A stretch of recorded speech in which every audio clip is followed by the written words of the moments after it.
ಬೈಕ್ಗೆ canter ಡಿಕ್ಕಿ ಹೊಡೆದ ರಭಸಕ್ಕೆ ಬೈಕ್ನಲ್ಲಿದ್ದ ಇಬ್ಬರು ಸ್ಥಳದಲ್ಲೇ ಸಾವನ್ನಪ್ಪಿರುವ ಘಟನೆ ಚಿಕ್ಕಬಳ್ಳಾಪುರ ತಾಲೂಕಿನ ಚಿಕ್ಕಪೈಲಗುರ್ಕಿ ಗ್ರಾಮದ ಬಳಿ ನಡೆದಿದೆ. ಮೃತ ದುರ್ದೈವಿಗಳು ಚಿಕ್ಕಪೈಲಗುರ್ಕಿ ಗ್ರಾಮದ 50 ವರ್ಷದ ಮುನಿರಾಜು ಹಾಗೂ ದಾಸರನಹಳ್ಳಿ ಗ್ರಾಮದ 45 ವರ್ಷದ ಗಂಗಾಧರಪ್ಪ ಎಂದು ತಿಳಿದು ಬಂದಿದೆ. ಇನ್ನು ಮೃತ ವ್ಯಕ್ತಿಗಳು ಸಂಕ್ರಾಂತಿ ಹಬ್ಬಕ್ಕೆಂದು ಬೇಕಾದ ದಿನಸಿ ತರಲು ಪೆರೇಸಂದ್ರಕ್ಕೆ ಹೋಗಿದ್ರಂತೆ.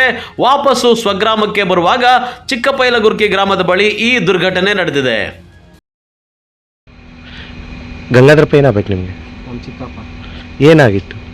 ಆ ಕಡೆಯಿಂದ ಗಾಡಿ ಬರ್ತಾ ಇತ್ತು. ಆ ಗಾಡಿ ಬರ್ತಾ ಇತ್ತು, ಕ್ಯಾಂಟರ್ ಹೊಡೆದಿದೆ. ಹಾಂ, ಎಲ್ಲಿಗೆ ಹೋಗ್ತಿದ್ರು ಗಂಗಾಧರಪ್ಪ ಅವರು? ಊರಿಗೆ ಬರ್ತಾ ಇದ್ರು. ಹ್ಞೂ, ದಾಸರಹಳ್ಳಿ ಊರಿಗೆ ಬರುವಾಗ ಕ್ಯಾಂಟರ್ ಬಂದು ಬಿದ್ದಿರೋದು. ಎಲ್ಲಿ? ಚಿಕ್ಕಪೈಲಗುರ್ಕಿ. ಗಂಗಾಧರಪ್ಪ ಏನು ಮಾಡ್ತಿದ್ರಲ್ಲಿ? ಅಲ್ಲಿ ಊರಿಗೆ ಬರ್ತಾ ಇರೋದು. ಯಾರ್ಯಾರು ಬರ್ತಿದ್ರು? ಚಿಕ್ಕಪೈಲಗುರ್ಕಿ ಮುನಿರಾಜಪ್ಪ, ದಾಸರನಹಳ್ಳಿ ಗಂಗಾಧರಪ್ಪ. ಹಾಂ ಹಾಂ, ಇಬ್ಬರು ಬೇಕಾಗ ಸ್ಪಾಟಲ್ಲಿ ಇಬ್ಬರು. ಯಾವಾಗ ಆಗಿರೋದು?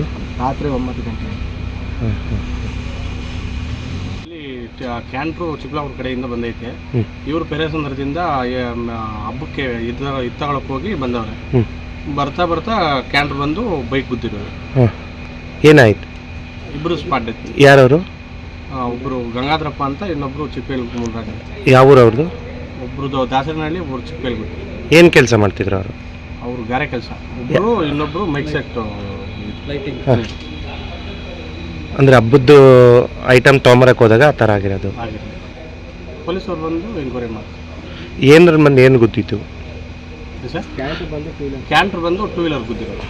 ಹಾಂ ಹಾಂ, ಇಬ್ಬರು ಸ್ಪಾಟಲ್ಲೇ ಡೆತ್. ಇಬ್ಬರು ಸ್ಪಾಟಲ್ಲಿ. ಇನ್ನು ಪೆರೇಸಂದ್ರ ಪೊಲೀಸ್ ಠಾಣೆ ವ್ಯಾಪ್ತಿಯಲ್ಲಿ ಘಟನೆ ನಡೆದಿದ್ದು, ಘಟನಾ ಸ್ಥಳಕ್ಕೆ ಪೊಲೀಸರು ಭೇಟಿ ನೀಡಿ ಪರಿಶೀಲನೆ ನಡೆಸಿದ್ದಾರೆ. ಮೃತದೇಹಗಳನ್ನು ಚಿಕ್ಕಬಳ್ಳಾಪುರ ಜಿಲ್ಲಾಸ್ಪತ್ರೆಗೆ ರವಾನಿಸಿ ಮರಣೋತ್ತರ ಪರೀಕ್ಷೆ ನಡೆಸಿದ್ದಾರೆ. ಕ್ಯಾಮರಾ ಪರ್ಸನ್ ಪ್ರವೀಣ್ ಜೊತೆ ಕಳವಾರ ಅರುಣ್, MMTV ನ್ಯೂಸ್, ಚಿಕ್ಕಬಳ್ಳಾಪುರ.